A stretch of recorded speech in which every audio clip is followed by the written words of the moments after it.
Greetings, thank you for joining me. My name is Brett Kingman, and as usual, you are in my little studio in Mount Eliza, Victoria, Australia. This is the Catlin Bred Bitters. It's a pedal that is based on the old Alesis Bitterman, which was one of their Modbox series built for the desktop, actually, from the early 2000s. There's a great article on Catlin Bred's website by Cooler, who actually owns one of the originals. I never did, unfortunately, but this guy is a lot of fun. So I'm going to deviate from my usual video format today and just do things a little bit in a roundabout way. This is a Strat. Clearly, it's plugged into a deluxe reverb sim in the Axe. Wouldn't matter what amp you use it with, actually, because the Bitters is going to hack it up. I've got a looper at my feet. I'm going to play a loop, and then we're going to have a play with this, and then we're going to talk about it and show you exactly what it does. Let's record a loop.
Okay, so what's it all about, Alfie? Well, basically, it's a multi-effect. You've got a distortion control up here. You've got dual, and dual stands for dual LFO phaser. The original was a stereo in and stereo out. This guy's just mono, so probably more suited to guitars and basses, that sort of thing. And then you've got a Bitters control up here, which controls the amount of effect from this little rotary dial here. You've also got a mix control, so you can mix in your dry and your wet signal, that is the processed signal from the Bitters. The Bitters effects themselves are frequency modulation, decimator, and ring modulation, and you can place those either before the distortion and the phaser or after the distortion and the phaser. That is indicated by the little arrows either on top or below, or whatever that effect may be. For instance, frequency modulation here, you've got the arrows underneath the FM, which means that the frequency modulation is coming before the distortion and the dual. So let's turn it off. We'll go back to our clean tone again.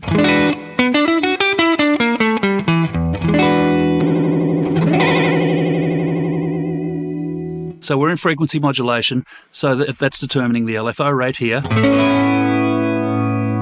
But I can also add this phaser, dual phaser thing.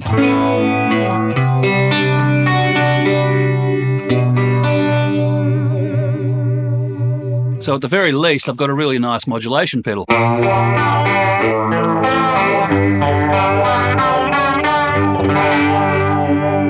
I can dial in some distortion with the distortion knob.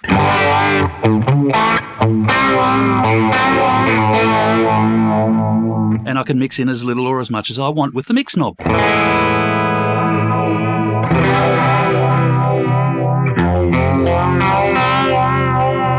Now on the opposite side of the rotary dial here is the same FM modulation, but the arrows are above it, meaning that it is coming last in the signal chain, so there'll be a slightly different sonic effect.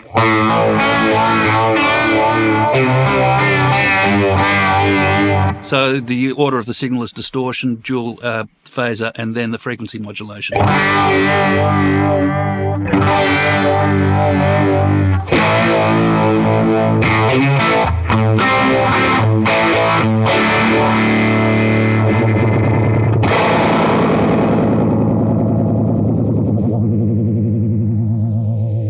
All right, let's go to the decimator.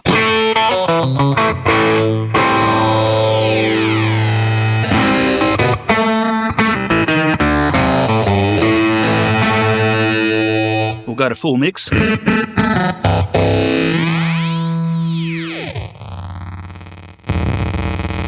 It really breaks it down to like no bits.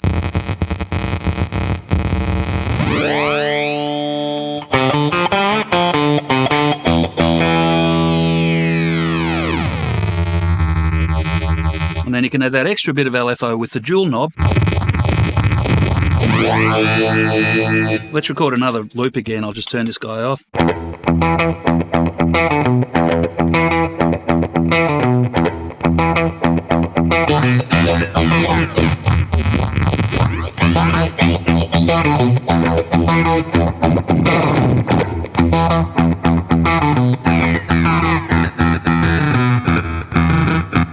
Now, if I put the decimator last in the signal chain,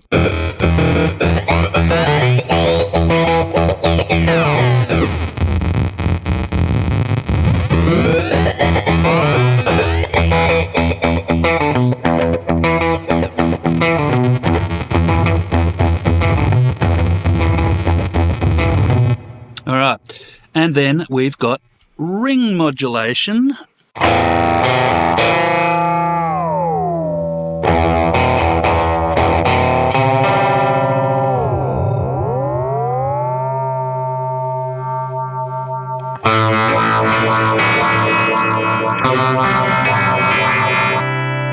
Let's play our loop again.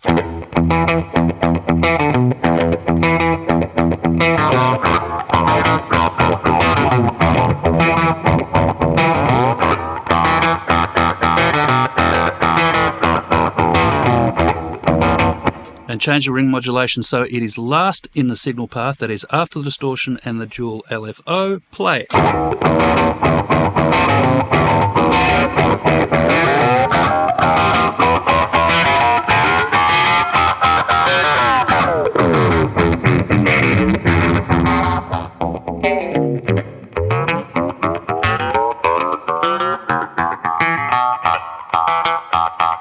And now I'll put it first.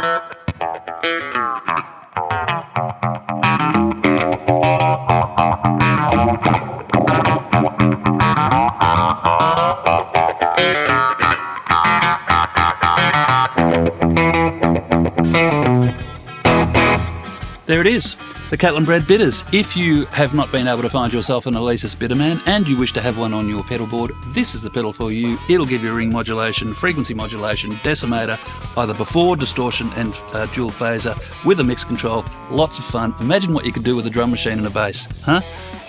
See ya.